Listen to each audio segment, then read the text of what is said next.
Well, it's me again with another, relatable problem that everybody has. I have a new fly reel. Don't mind that it's like 10, 20 years old. It's new. And I don't have a case for it. So we're going to go ahead and fix that with this.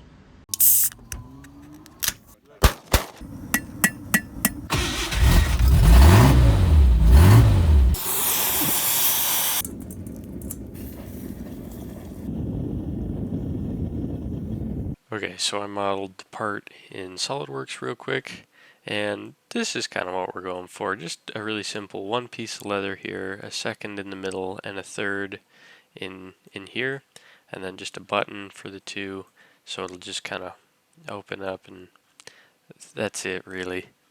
So just to make sure that we, inscribed all the lines properly, I used a can of corn, which is about the right radius, give it a little extra space, and I put some space around the edges so I can cut a little bit shy of it. And we got a good pattern here, so obviously we have the two circles for how big the reel is, a little bit in the middle for how wide the reel is, and you have to take into account, the handle as well, so it looks like a lot more than it should be, but this will be right. So we'll go ahead and cut this out.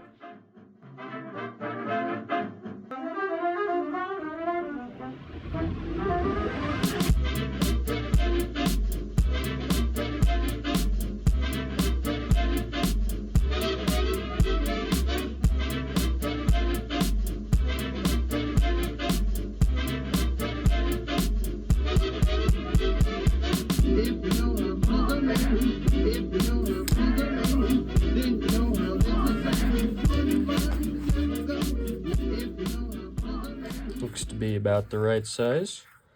Of course, we don't need perfection here. That's why I didn't measure things out. We just need something that'll hold the reel. And really, any other reel, they're not going to be too much different in size than that. So that should be about good.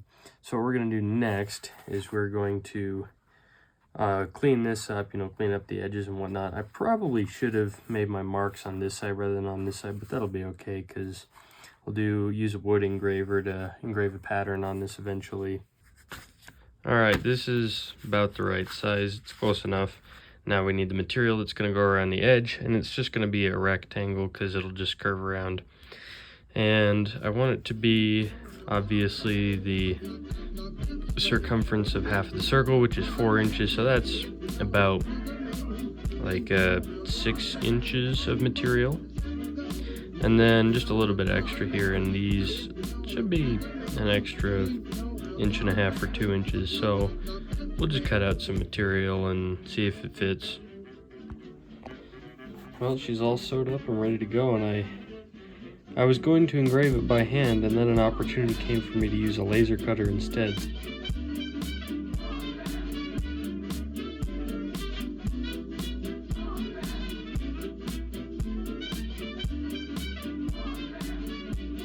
I'm pretty happy with how that turned out.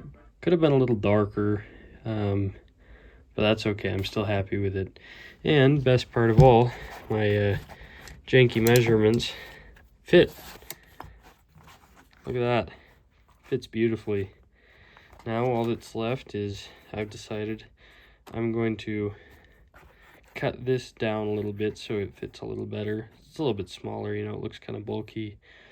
And then I'm going to install a button in here, and then it's ready for use.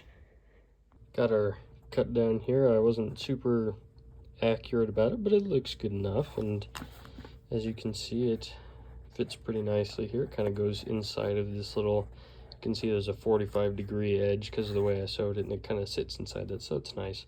Got the holes out, and now it's time to install the buttons. And I believe these are super simple. So this is the front one, this is the back one. And I will just, I'll put it through there off camera, but it'll sit in there like that. Then I'll put this on top and do the same thing with this on the other side. And then just use these cheap Hobby Lobby tools that came with it in order to pound that in there. So there we go. All done. It holds pretty well too.